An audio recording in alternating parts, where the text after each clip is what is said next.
The winner of tomorrow night's Hobart versus Andrean game will take a major step towards winning the Northwest Crossroads Conference Championship. The 59ers will rely on running back Alonzo Paul to take a major step towards unseating the defending conference champions.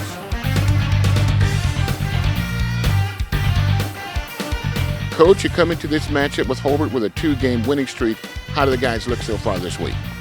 Good. We introduced the game plan yesterday. Today we're going to run through that at full speed and with some tempo, and hopefully it looks sharp and clean. So that's going to be the approach today. Let's take a look at some of the reasons why you're riding, a 2-game winning streak. Your quarterback, Scott Ballantyne, having himself a pretty solid season. How has he helped in his development this year? Well, I think Scott, he's an extremely smart individual.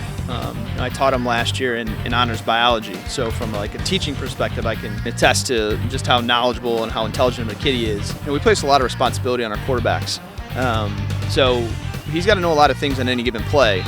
So there's kind of the mental side of playing quarterback here, and then there's the physical side. And so far he's been able to execute pretty well early in the season. So, he's off to a good start. Not a bad thing to have somebody that you know very well as a receiver on this football team. His brother's had himself a pretty good year.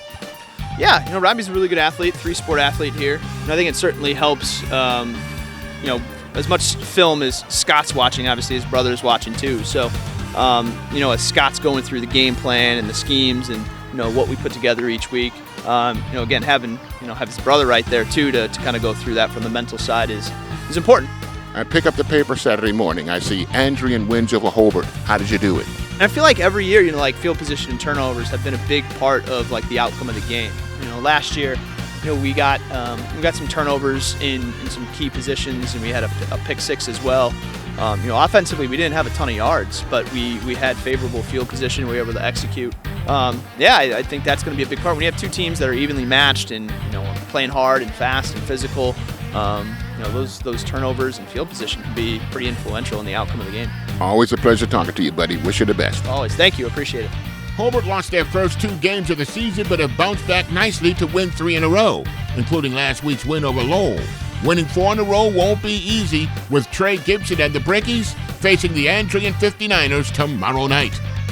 2 things you always think about when you talk Hobart. 1 is the defense, 2 is the line. How happy are you with both of them? Well, I think the offensive line, we knew that was going to be a strength coming into the year because we had 4 guys back from the starting group that went to state last year. Defensively, we made a transition in defensive coordinators this year. Coach Zolad's wanted to take a step back a little bit and take a lesser role in that, so we hired Jimmy McCormick, and he's done a great job. We talked about that. We've got room to grow in all areas, in all phases, offensively, defensively, and special teams. Right now we're in week 6, so we're pretty happy with where we're at. We talk every weekend about the things that we need to improve, and our goal is to continue to get better each week until week 10. And you needed somebody to step in at the quarterback position because of graduation. Well, yeah, Noah stepped in fantastic. We knew that he was going to be a special player for us.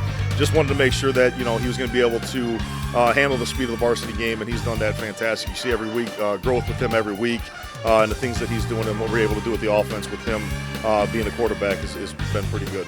You have a player that's sort of like the guy that Andrean has, an all-purpose yardage guy, Trey Gibson, having himself a pretty good season for a sophomore. Yeah, we're happy with Trey. Coming into this year, we knew that he was going to have to learn our system and kind of, get used to the speed of a little bit 4A football coming from Wheeler. And like I said, it's just getting him acclimated to what we do.